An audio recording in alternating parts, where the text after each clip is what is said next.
కానీ గుంపు మేస్త్రి గారికి ఇవి నచ్చలేవు. నచ్చక ఆఖరికి తెలంగాణ తల్లి కూడా అట్లుండడం నచ్చలేదంట ఆయన. తెలంగాణ తల్లినేమన్నా మనం అధికారంలోకి వచ్చినాక ప్రభుత్వంలో మనం పెట్టినామా?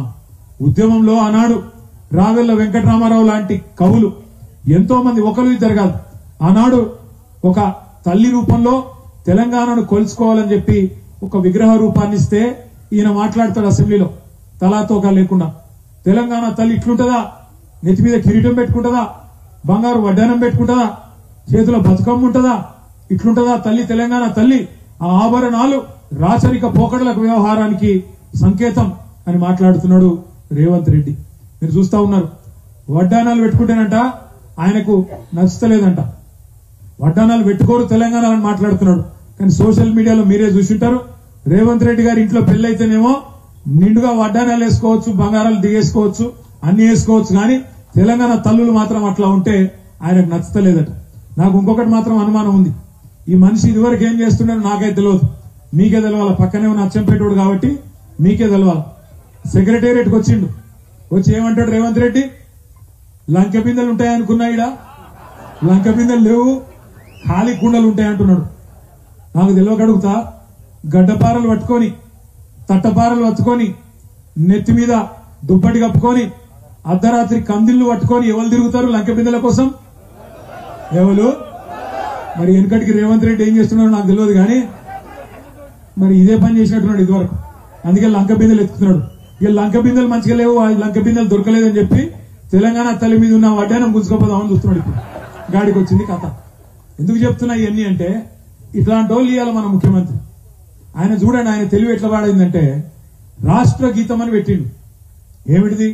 జయ జయ హే తెలంగాణ తల్లి జయ కేతనం, 10 జిల్లాల నీ పిల్లలు ప్రణమిల్లే శుభతరుణం అని ఒక మంచి పాట, అందశ్రీ గారు రాసిన పాటను దాన్ని రాష్ట్ర గీతంగా పెట్టిండు. వెల్కమ్, దానిలో ఇబ్బంది ఏం లేదు. కానీ ఇప్పుడు 10 జిల్లాలు లేవు, 33 జిల్లాలనే ఆయనకు తెలియదు. సరే, అది వేరే విషయం. ఇంకొక విషయం ఏంటంటే, ఒక దిక్కేమో రాష్ట్ర గీతం జయ జయ హే తెలంగాణ, ఇంకో దిక్కేమో రాష్ట్ర అధికార ముద్రలో రాజముద్ర అంటారు కదా, ప్రభుత్వం యొక్క టప్ప. ఆ టప్పలో చార్మినార్ ఉన్నది, కాకతీయ కళాతోరణం ఉన్నది. అది మంచిది కాదు, అది రాచరిక పోకడలకు నిదర్శనం అని రేవంత్ రెడ్డి మాట్లాడతాడు. కానీ ఆయనకు పాపం గుంపు మేస్త్రి కదా, విషయం తెలియదు. అందశ్రీ రాసిన పాట ఎప్పుడైనా చదువుతేనేమో బాగుండు. ఎన్నడూ చదివినోడు కాదా, ఉద్యమం చేసినోడు కాదా, తెలియదు.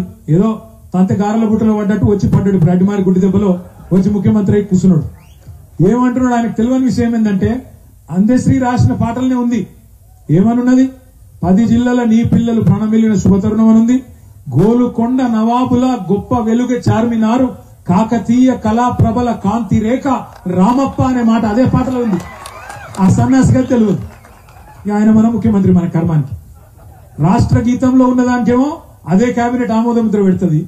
అదే కేబినెట్ లో రాష్ట్ర అధికార ముద్రలో మాత్రం గోల్కొండ ఉండొద్దు, చార్మినార్ ఉండొద్దు అని చెప్తారు. ఆ 12 మంది కూర్చున్నారు పాపం మంత్రులు, ఒక్కలకు తెలియదు. అధికార గీతంలో ఏముందో తెలియదు, రాజముద్రలో ఏముందో తెలియదు. ఒక ఇసోటోళ్ళు ఇలా తెలంగాణ నడుపుతాం, ఉద్ధరిస్తాం అని చెప్పి ముంగడికి వచ్చి మాట్లాడుతూ ఉన్నారు. కానీ ఒకటి మాత్రం వాస్తవం, ఇలా ఇక్కడనే కాదు కరెంటు పోయేది, ఊరికి కరెంటు పోతున్నది. ఆఖరికి మా అసెంబ్లీలో కూడా కరెంటు పోతున్నది. అందుకే అసెంబ్లీలో కూడా జనరేటర్ పెట్టుకున్నారు.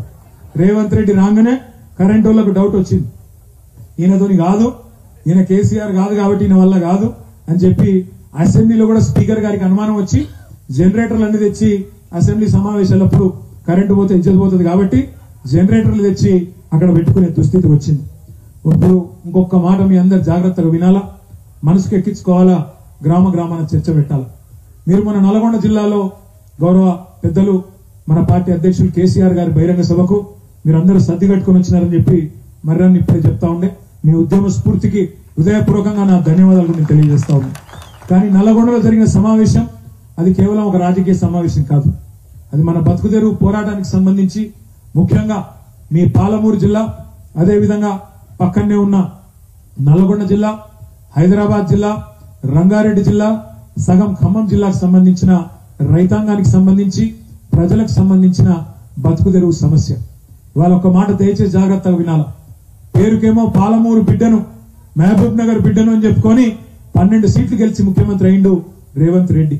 కానీ గెలిచిన నెల రోజుల లోపల కేసీఆర్ గారు 10 ఏళ్లలో ధైర్యంగా కేంద్ర ప్రభుత్వాన్ని ఎదిరించి నరేంద్ర మోడీ ప్రభుత్వం మెడ మీద కత్తి పెట్టినా కేసీఆర్ గారు ఒప్పుకోలేదు. కానీ ఈ నాయకుడు ఈయన మాత్రం ఈ ముఖ్యమంత్రి మాత్రం పోయిండు. ఆయన సంతకం పెట్టి వచ్చిండు. కృష్ణా జలాల మీద మన తెలంగాణకుండే అధికారాలు జూరాల ప్రాజెక్టు మీద గాని, శ్రీశైలం మీద గాని, సాగర్ మీద గాని మనకుండే అధికారాన్ని మొత్తం కేఆర్ఎంబి ప్రాజెక్టుకు అంటే కేంద్ర ప్రభుత్వానికి దారాదత్తం చేసి మన జుట్టు ఢిల్లీ చేతిలో పెట్టి వచ్చిన దగుల్బాజీ ముఖ్యమంత్రి రేవంత్ రెడ్డి అనే మాట ఈ సందర్భంగా నేను మీకు విజ్ఞప్తి చేస్తా ఉన్నా. నేను దగుల్బాజీ అని బాధతో అంటున్నా, ఏది కోపంతోనో ఏదో ద్వేషంతోనో అంటలేను. ఎందుకంటే ఆయన కేసీఆర్ ను ఏమేమన్నాడో మీరు చూసినారు. అంతకంటే మంచి భాష నాకు కూడా వచ్చు. కానీ ఓపిక పడదాం. శ్రీకృష్ణుడు కూడా 100 రోజులు 100 పాపాలు చేసేదాకా శిశుపాలుడు ఓపిక పట్టిండు. మనం కూడా 100 రోజులు ఓపిక పడదాం, చూద్దాం. ఈ రోజు కాకపోతే తెలంగాణ రైతాంగాన్ని జాగృతం చేయాలి, చైతన్యవంతులు చేయాలి. ఏ కృష్ణా జలాలైతే ఉమ్మడి పాలమూరు జిల్లాకు ప్రాణవాయువో, ఏ కృష్ణా జలాల మీదనైతే మనం పాలమూరు రంగారెడ్డి ఎత్తిపోతల పథకాన్ని కట్టుకున్నామో ఆ కృష్ణా జలాలను ఇవాళ నరేంద్ర మోడీ ప్రభుత్వానికి తాకట్టు పెట్టడం అంటే, ఢిల్లీ చేతిలో మన జుట్టు పెట్టడం అంటే, రేపటి రోజున జూరాలలో 1 మెగావాట్ కరెంట్ ఉత్పత్తి చేయడానికి వీలు లేదు. శ్రీశైలంలో కరెంట్ ఉత్పత్తి చేయడానికి వీలు లేదు. అక్కడి నుంచి ఒక సుక్క నీరు తీసుకోవాలంటే వాళ్ళ పర్మిషన్ కావాలా, ఉత్తరం రాయాలి.